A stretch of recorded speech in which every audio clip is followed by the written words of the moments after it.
Snow lashed against the cabin windows, a furious storm that swallowed sound and light.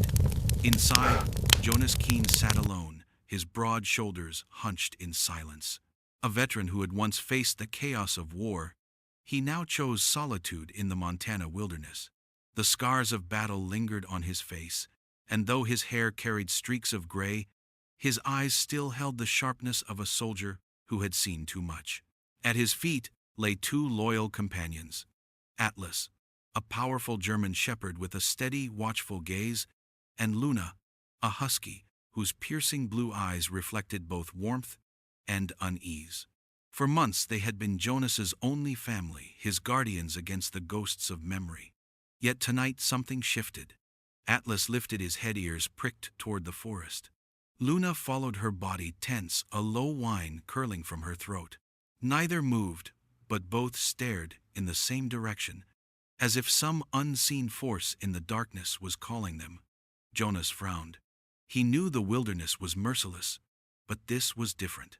His dogs were not afraid, they were alert, urgent, almost pleading. He rose, grabbing the rifle that had become more tool than weapon, and stepped to the window. Beyond the storm's veil, nothing but endless black trees. Yet the animals would not look away. Their bodies trembled with a focus that chilled him more than the wind. Why did they fixate on that place? What was waiting out there in the snow? And why, hours later, would the trail lead them to a forgotten cabin? Its door chained shut from the outside, even as smoke curled from its chimney. Tonight, Jonas and his dogs would uncover a secret that could change everything. Stay with us, because what lies behind that locked door is far darker than you imagine. The storm had not eased when I first heard the sound scratching faint and fragile against the heavy oak door. For a moment I thought it was nothing more than a branch thrown by the wind, but then came the whimper, low and broken, almost swallowed by the gale. My instincts, long trained to ignore false alarms and react only to what mattered, surged awake. I set aside the mug of coffee I had been nursing and reached for my rifle. Atlas was already on his feet, his body, stiff ears straining forward. Luna's fur bristled, her blue eyes, wide and shining in the firelight. They knew it wasn't the storm. Something alive was out there. I unlatched the bar across the door and opened it a crack. The wind hit me like a hammer, snow blowing in sideways, but even through the white fury, I saw it. A dog collapsed against the drift, its body shuddering, half buried in the snow. My heart clenched. It was another German shepherd, but its coat was matted with ice and blood, its breaths shallow. Atlas growled low, not in anger but in recognition, like he understood this stranger's fight. Luna whimpered and pressed her nose toward the opening. I didn't think. I moved. Dropping the rifle, I stepped out into the storm, the cold slicing through my jacket as I knelt beside the dying animal. My hands, though numb, worked quickly, checking for wounds, searching for life. A deep gash ran along its flank, edges clean, too clean for an accident. Whoever had done this hadn't left it to chance. Rage flared in my chest, but I pushed it down. Survival first. Easy, boy, I muttered, scooping him into my arms. He was heavy, but I carried weight like this before, brothers bleeding out in foreign deserts. My legs strained through the snow until I stumbled back inside, slamming the door against the storm's howl. Atlas and Luna circled, anxious but protective, their tails stiff. I laid the shepherd down on the bearskin rug in front of the fire, his body limp, fur stiff with frost. Without pause, I grabbed my old military field kit from the shelf, my fingers remembering the motions even if years had passed. Cleaning, stitching, wrapping, the same rhythm I'd used on men who had screamed and begged in the dust. This one was silent, but his eyes flickered open once, catching mine with a depth that shook me. He wasn't just fighting for himself. There was something else in that gaze. Hours passed in fragments. The storm roared outside, the fire snapped and hissed, and I worked until the bleeding slowed, until his chest rose steady though faint. Finally, when my hands stilled, I sat back on my heels. My breath fogged the air, my shoulders ached. Yet for the first time in years, I didn't feel alone. Atlas settled beside the injured dog, pressing his muzzle gently against him as if lending strength. Luna curled near his paws, her soft whine rising every so often, watching him with mournful eyes. I couldn't remember the last time I had seen them so invested in another creature. It was as if they had been waiting for him, as if they had known all along he would come. Sleep came to me only in bursts that night, broken by the sound of the shepherd's strained breathing and the restless stir of the storm. Each time I woke, I checked his bandages, added a log to the fire, and whispered words I hadn't spoken to anyone in years. He never replied, of course, but his presence filled the cabin in a way silence never had. Morning arrived at last, a brittle light spilling across the frozen world. I woke stiff in my chair, my eyes darting immediately to the rug. The shepherd's amber eyes were open, steady, watching me. He hadn't moved much, but there was intelligence there. Awareness. Atlas nudged him, and Luna wagged her tail weakly, as if welcoming him home.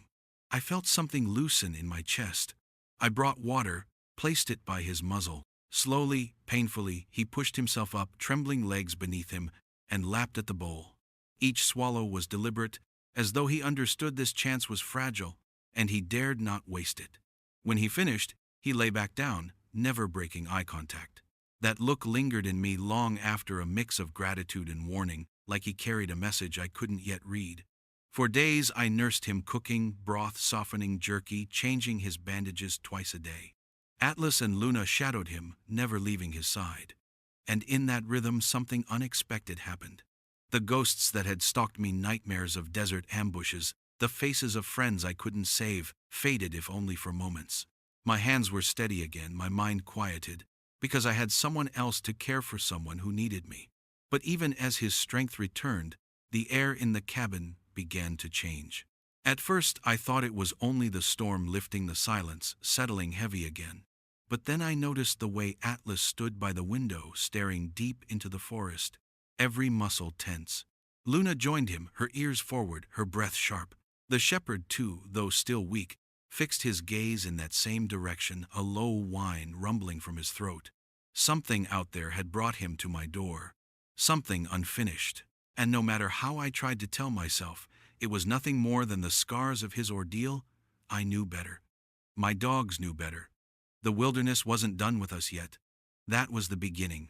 I thought I had saved him. But the truth was, he had come to deliver me a message, and soon enough, I would have no choice but to follow. It didn't take long after that first night for me to realize something was wrong. The shepherd, Atlas, Luna, and I had survived storms before, but this was different.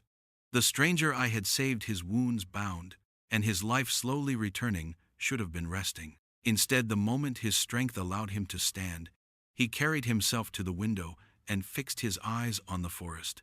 Atlas stood beside him, as if they shared a secret, his body taut and ears pricked forward.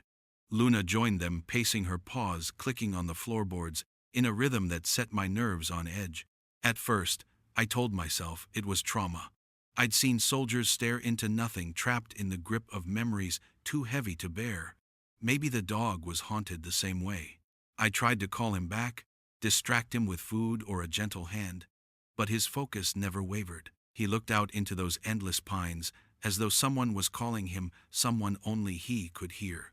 It unsettled me more than I wanted to admit.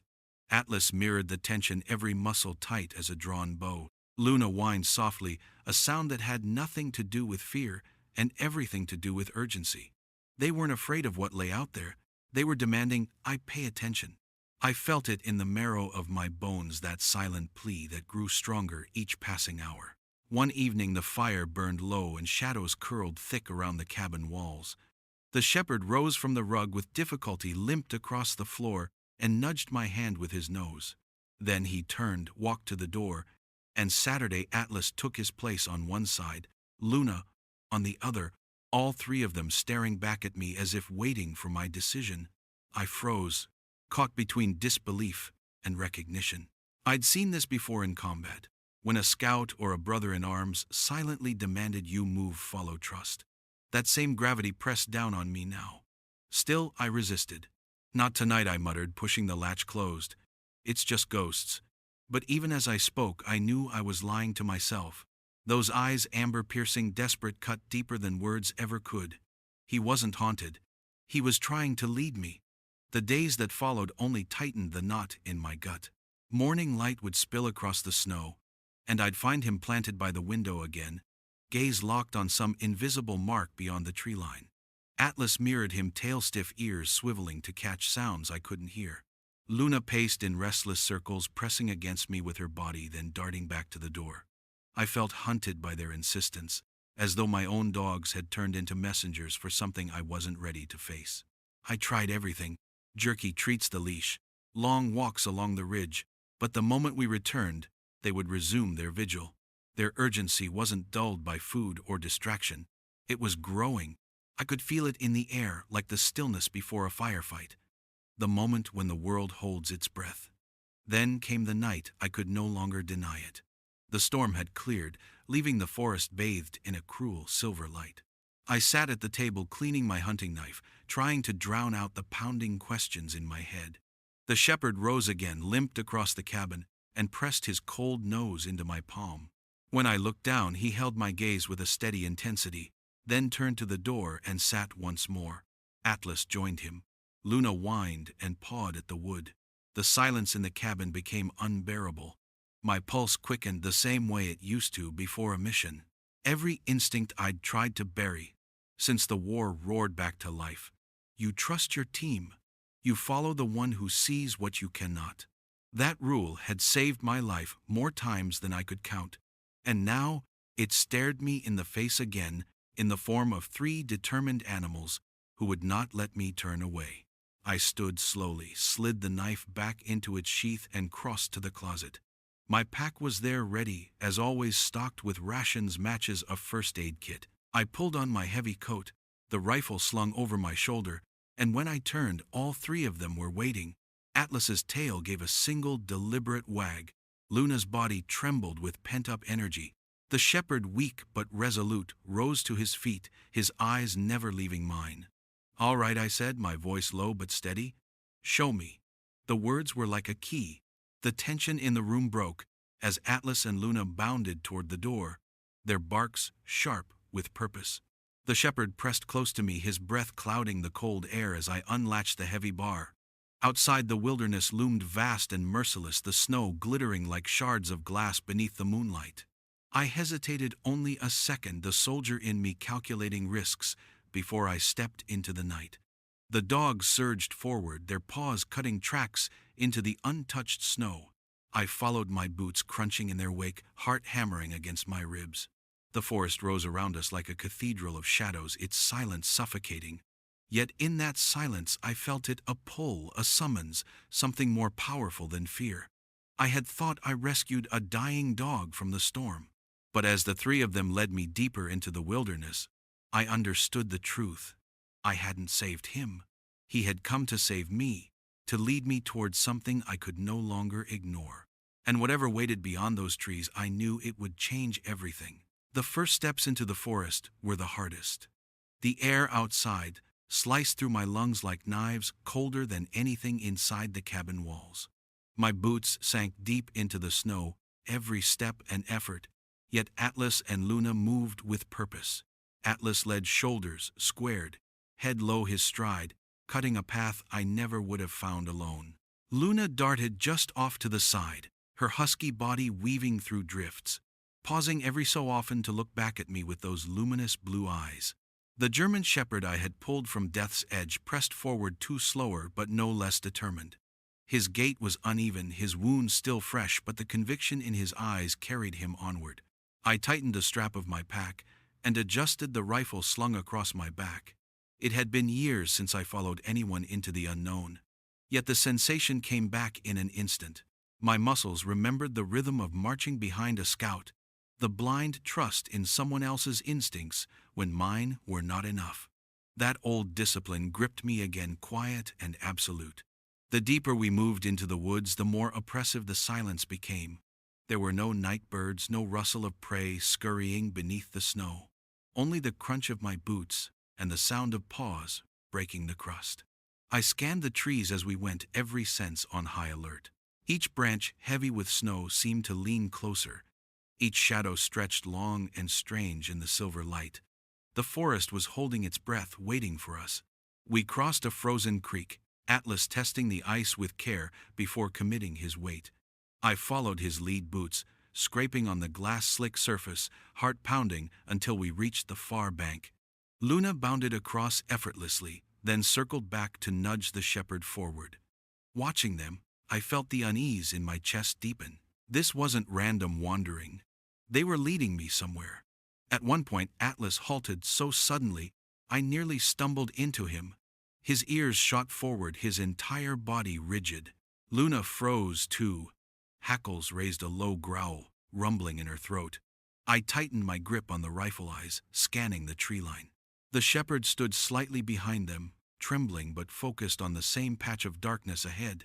I strained to see what they saw, but there was nothing, only snow and shadow. Then, just as quickly, Atlas flicked his ears back, glanced at me, and pressed forward again. Whatever he had sensed was not a threat, or at least not immediate. Hours seemed to pass, though the moon barely shifted. My legs burned, with the constant drag through snow. My breath came hard and ragged, yet I didn't stop. Each time, doubt crept in. What if this was madness, following animals into nowhere? I caught their eyes glowing in the moonlight, with that same urgent fire, and the question dissolved. They knew. That had to be enough. Eventually we crested a ridge, the climb steep and brutal. I pulled myself up by the trunks of pines, my gloves slick with frost. At the top I paused, chest heaving, and looked out over the valley. That was when I saw it, the faintest thread of gray smoke rising through the trees in the distance. My heart lurched. In this wilderness, there should have been no sign of life, no hearth burning in the middle of nowhere. Yet there it was, undeniable, curling against the frozen sky. Atlas let out a sharp bark as if to confirm what I was seeing. Luna paced, her breath pluming in the cold, restless with anticipation. Even the injured shepherd lifted his head, eyes fixed on that distant signal, his body trembling with a strength born from purpose. I knew then there was no turning back. The dogs hadn't dragged me out here for shadows. They had led me to this, a place forgotten by the world but alive with secrets. I adjusted my pack, tightened the strap of my rifle, and started down the far side of the ridge. The descent was treacherous, the snow deep and shifting beneath my boots, branches whipping at my face as I pushed through. Atlas guided every step, choosing paths that wound between drifts and hidden rocks, never faltering. Luna stayed close to my flank, her movements sharp, scanning for dangers I couldn't see. The shepherd trailed behind, but every time I glanced back, his gaze was steady, fixed on the smoke, as though nothing else existed. The forest thickened again at the bottom of the valley. The trees packed close, their branches heavy and groaning. The smoke was stronger now, the scent of burned wood faint, but real on the icy air. My pulse quickened. The weight of what waited ahead pressed down on me, a mixture of dread and inevitability.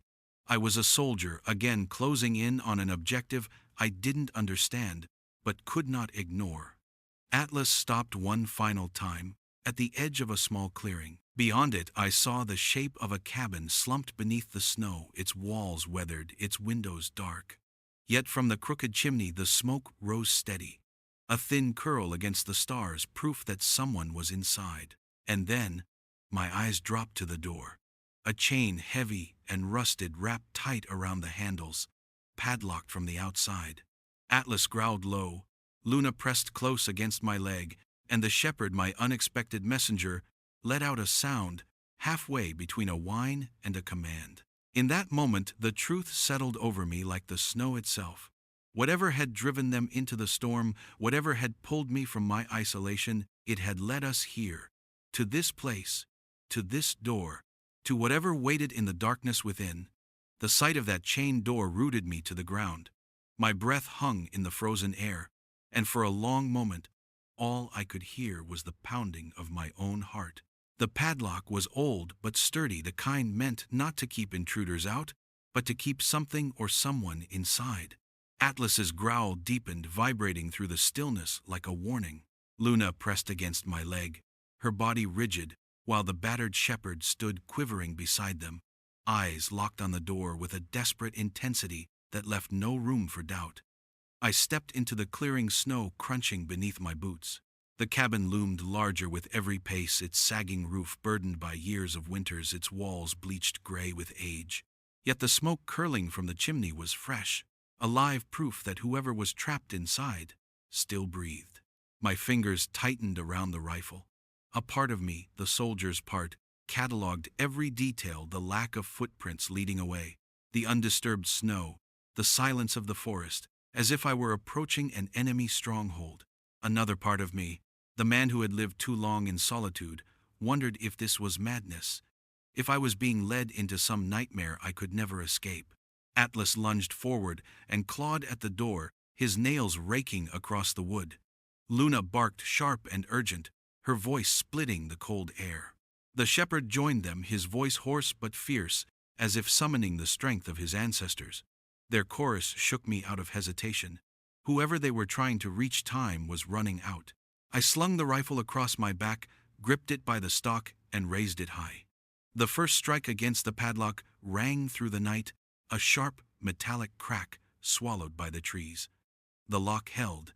I swung again, muscles burning with effort, rage and adrenaline fusing into each blow.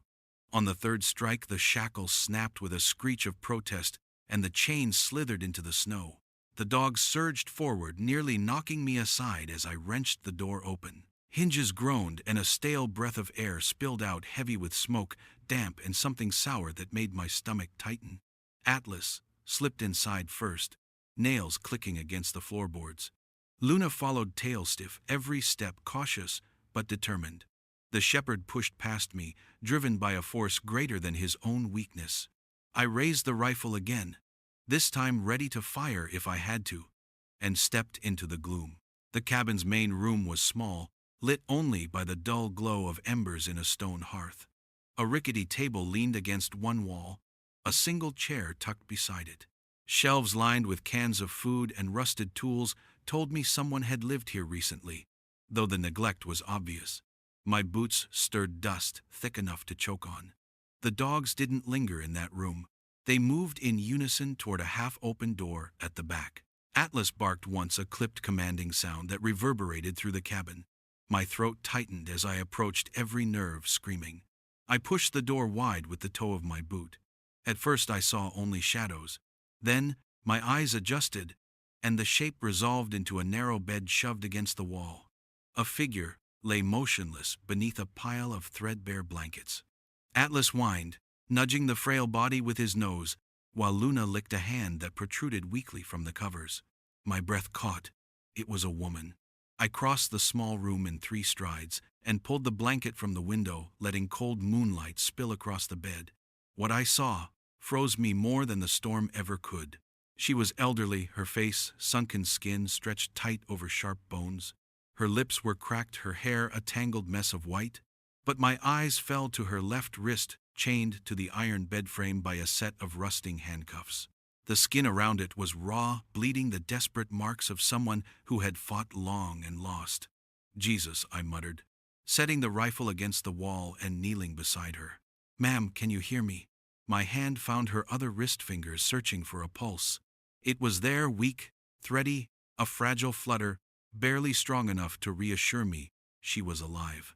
The shepherd climbed onto the bed, pressing his muzzle against her chest, licking her hand with heartbreaking tenderness. Atlas stood rigid guard at the door, a low rumble in his throat, while Luna curled against the woman's legs as if to warm them. The realization struck hard. They hadn't dragged me here for themselves. They had brought me for her. Her eyelids fluttered, and a faint sound escaped her throat, too soft to form words.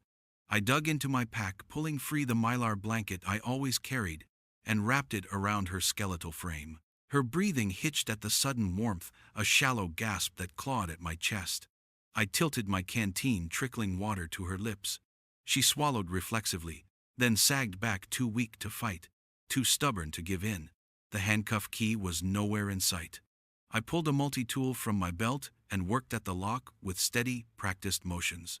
My fingers trembled, not from the cold, but from fury. Fury at whoever had left her here, fury at the cruelty stamped into the iron around her wrist.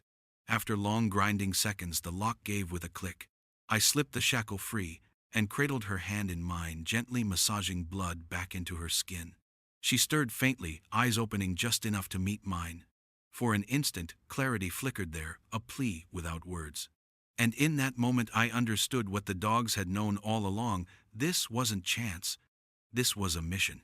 I looked from her fragile face to the three animals standing sentinel around her. "You brought me here," I whispered. Atlas's ears flicked. Luna pressed closer to the bed, and the shepherd's amber eyes locked onto mine with unshakable certainty. Somewhere in this wilderness, evil had chained an old woman to rot away in the dark. And now it was on me to stand between her and the nightmare that had put her here. I sat back on my heels, my chest heavy with the weight of that truth, and listened to the shallow rhythm of her breath. The storm outside had gone quiet, but inside this cabin, a different kind of storm was only beginning.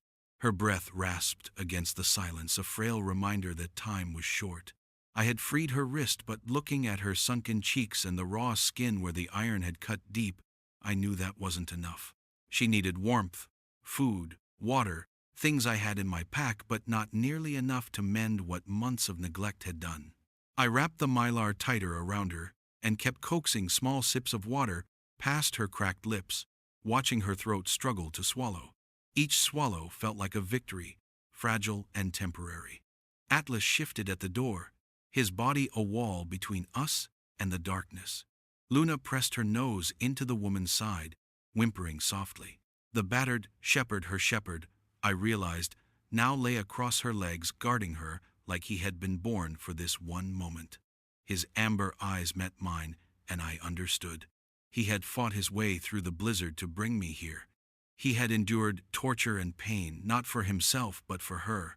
My rage simmered cold and sharp. Whoever had done this was no stranger to cruelty.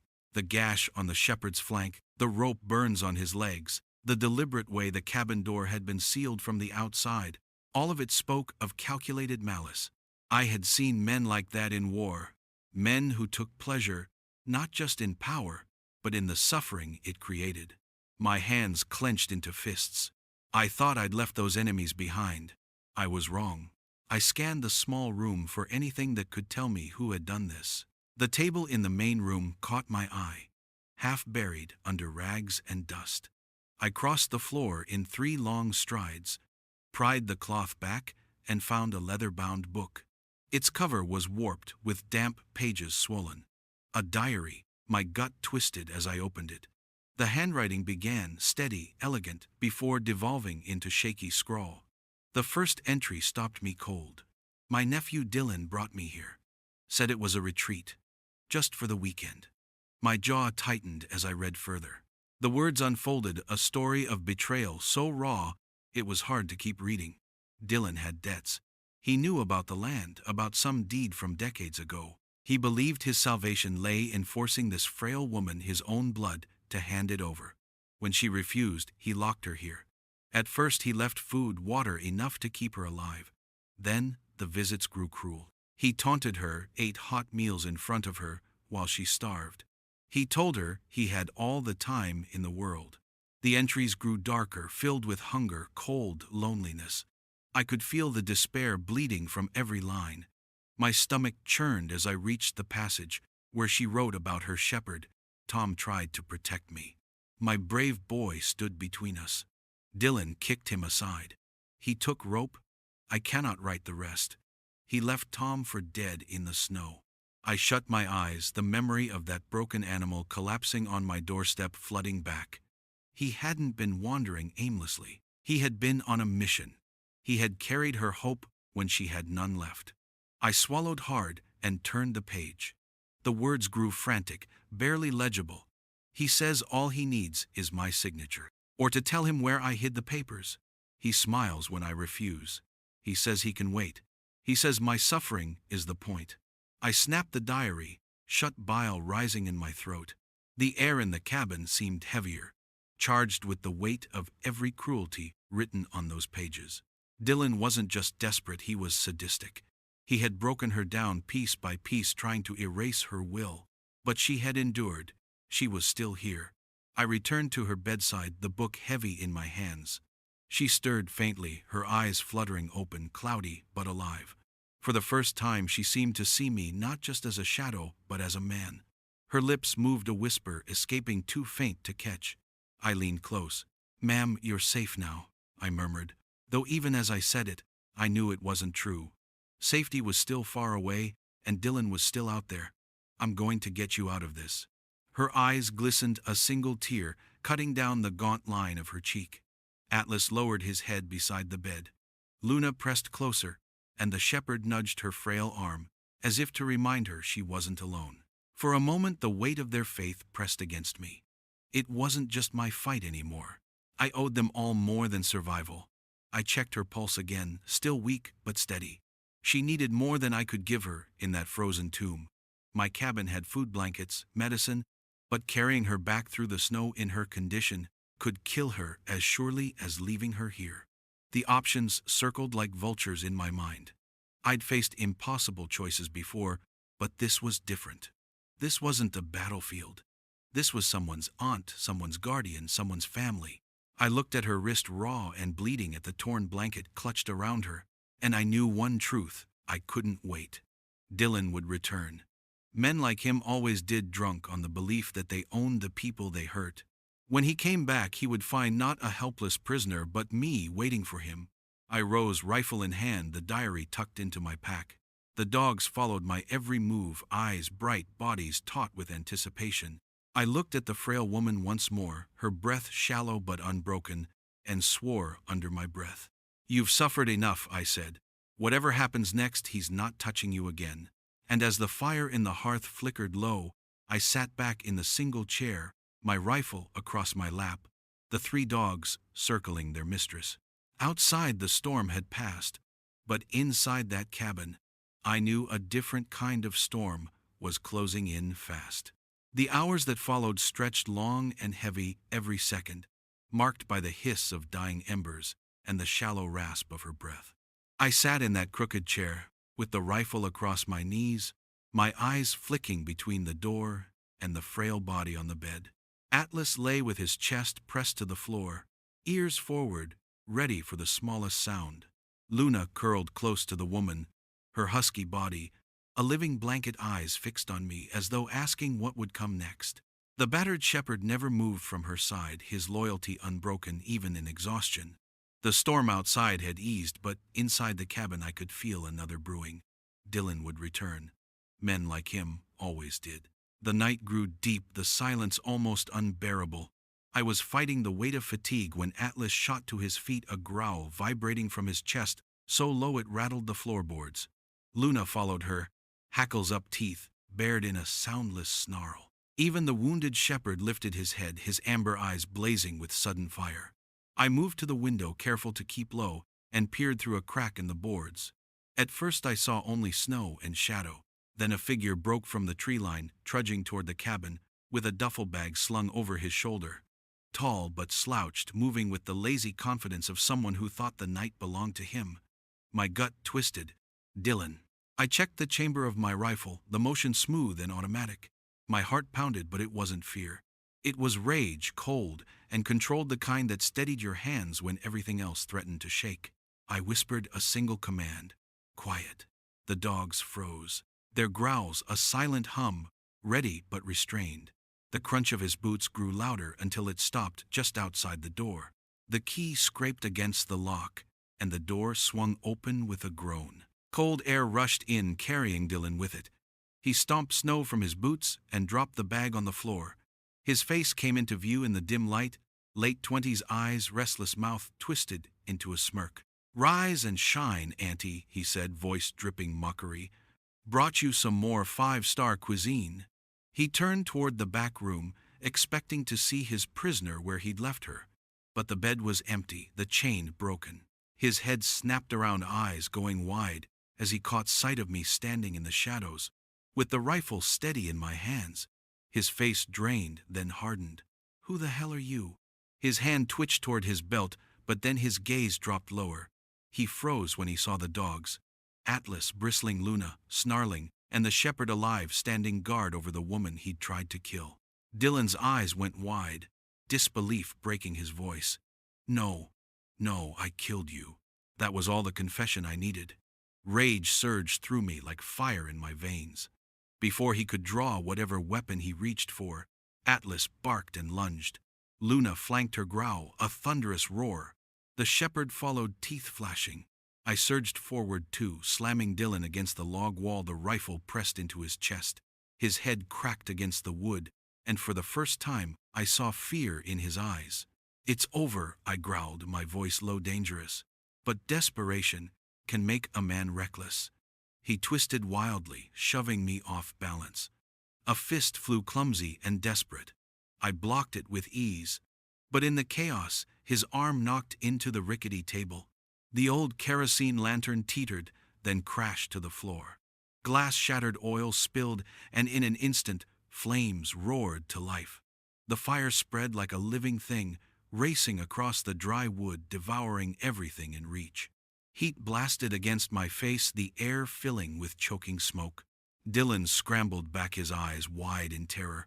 I turned toward the sofa, where the woman lay, her body weak, barely conscious. There was no choice to make. I lunged for her, scooping her into my arms. She was light as a child, wrapped tight in the crinkling mylar blanket. With me, I shouted to the dogs. Atlas barked sharply. Luna pressed close, the shepherd, snapping at Dylan once more before bounding after me. The cabin groaned around us, timbers cracking, fire screaming through the rafters. Smoke clawed at my throat, burning my lungs.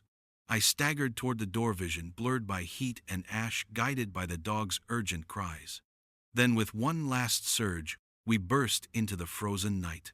The cold hit me like salvation, my lungs seizing as I gulped the icy air. Behind us the cabin roared, flames reaching high into the darkness, sparks scattering like stars torn from the sky. I laid the woman gently in the snow, sliding my coat beneath her to shield her from the frozen ground. Atlas stood guard at her head, Luna at her feet, the shepherd pressed against her side, all three forming a living wall of protection. Through the haze of smoke, I saw Dylan stumble from the inferno, his jacket smoldering, his face twisted in panic. He collapsed into the snow, beating at the embers. Alive but broken, I raised my rifle, every instinct urging me to finish it. But the woman stirred faintly in my arms, a weak cough breaking the night. Her life mattered more than his end. I lowered the weapon. The fire consumed the cabin, sparks flying high into the night, a beacon for miles. And as I knelt there with the woman trembling in my arms, surrounded by the dogs who had brought me to her, I knew one thing with absolute certainty: the fight was far from finished.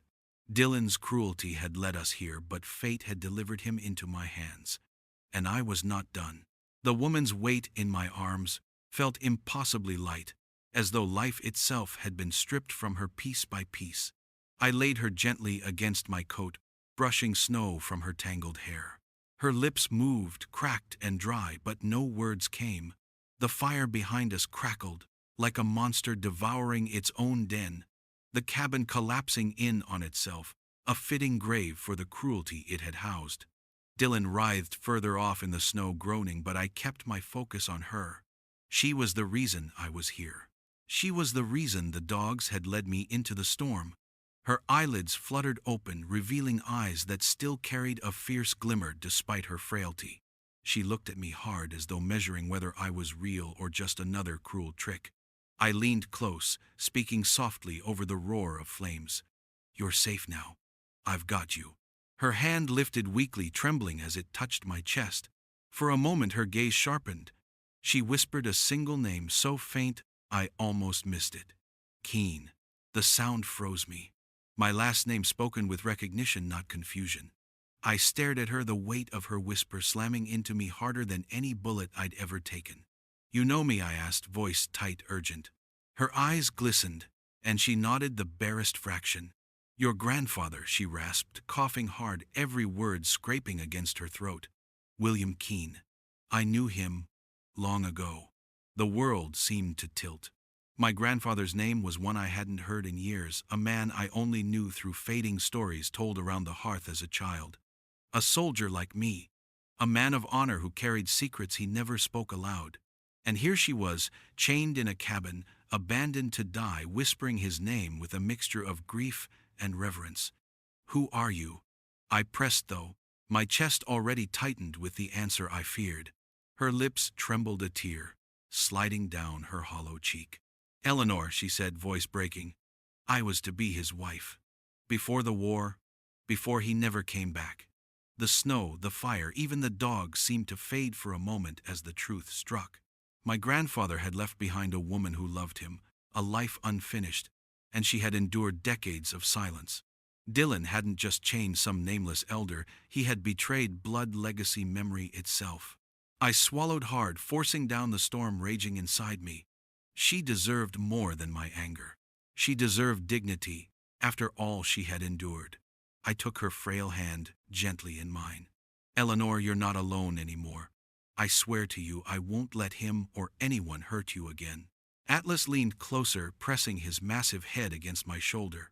Luna whined, licking Eleanor's trembling hand. The battered shepherd nestled at her side, his body curved protectively against hers. Together we formed a circle around her, a promise forged in fire and snow. For the first time in years, I felt the weight of family, not the ghosts of war, and I understood what this night had truly been about. It wasn't just survival, it was inheritance. It was memory. It was the duty passed from my grandfather to me, carried across generations and delivered through the loyalty of dogs who refused to give up. As the flames devoured the cabin and Dylan's broken figure groaned in the snow, I knew everything had changed. Eleanor was not just a stranger I had rescued. She was a piece of my bloodline, a chapter of my family's story, and I would not let that story end in chains and despair. The fire burned itself into the sky, casting a glow that reached far beyond the valley. I sat with Eleanor wrapped in my coat, her frail body pressed close against me for warmth. Atlas stood guard at my side, ears flicking at every shift in the forest. Luna lay across Eleanor's legs, her blue eyes soft but vigilant. The battered shepherd curled against her chest, his breathing steady, as though the simple act of being reunited had given him new life. She was weak, but she was alive. Every shallow breath reminded me of that, and I clung to it like a soldier clings to a lifeline in battle. Dylan groaned somewhere behind us, still sprawled in the snow. I didn't look at him. He had lost whatever power he thought he had. His cruelty had been swallowed by the flames. My duty wasn't vengeance, it was her. When Eleanor stirred, her lips moved against the cold. I leaned close to catch her words. "I thought I would die in there," she whispered. Her voice was fragile, breaking with memory. But he came back for me. Tom never stopped fighting. Her hand brushed weakly over the shepherd's fur. His tail thumped faintly in answer. I swallowed the tightness in my throat. "You held on longer than anyone else could have. You're safe now. You have my word." The weight of that promise settled heavy, but for once it didn't crush me. It anchored me. As the fire crackled and the forest kept its silence, I thought of my grandfather. William Keene had left behind more than his blood. He had left a promise unfinished, and somehow it had found me. Through Eleanor. Through these dogs who had carried her message to my door. Through the storm that had forced me out of my silence. By dawn, the flames had smoldered to ash. The cabin was gone, reduced to blackened timbers jutting from the snow. The land was scarred, but in the ruin, I saw something new. An ending that could be a beginning. I lifted Eleanor into my arms, once more lighter than any pack I had carried, through war, yet heavier with meaning than anything I had borne. Atlas and Luna flanked me as I began the long walk back to my own cabin, the shepherd limping beside us, his spirit unbroken.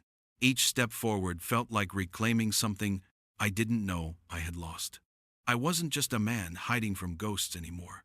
I was carrying a piece of family, a story unfinished, and I intended to see it through. Eleanor had survived chains, hunger, cruelty. Now she deserved peace. As the sun rose over the frozen ridge, painting the snow in pale gold, I glanced at the three dogs guiding my path. Their loyalty had dragged me from solitude, forced me to face more than I ever intended. And because of them, Eleanor was alive. For the first time in years, I allowed myself to believe in a future. Not one haunted by war, but one built on survival, memory, and the unbreakable bond of those who refused to give up. Whatever came next, I knew we would face it together. The smoke from the burned cabin still lingered in the sky, a ghost of the night that had changed everything. What began with a wounded dog collapsing at my door had become a journey through snow, fire, and betrayal. Atlas and Luna had led me unflinchingly, and the shepherd, broken but unyielding, had carried a message stronger than words. Together they pulled me into the heart of a secret that linked me not only to a woman left to die in chains, but to my own family's past. Eleanor's survival was more than rescue. It was the reclamation of a promise left unfinished by my grandfather, and somehow delivered into my hands. I walked away from that valley, no longer a man hiding from ghosts. I carried Eleanor, frail but alive, and I carried the weight of knowing this story was far from over. Dylan had been broken, but men like him rarely disappear quietly. Somewhere in the shadows, cruelty always waits for its chance to return. And that is where I leave you tonight. 3 loyal dogs, a veteran bound to his bloodline, and an old woman whose story was nearly stolen forever. What happens when Dylan rises again? Or when the past Eleanor carries reveals more than any of us expect? Could there be secrets in those old deeds? Secrets worth killing for? Tell me, what would you do in my place? Would you leave Dylan to the snow, or finish the fight once and for all? Share your thoughts in the comments, because this isn't just my story, it's ours to unravel together. Stay with us, subscribe, and be ready for the next chapter. The wilderness isn't done with us yet, and the truth waiting in the shadows may be darker than any of us imagine.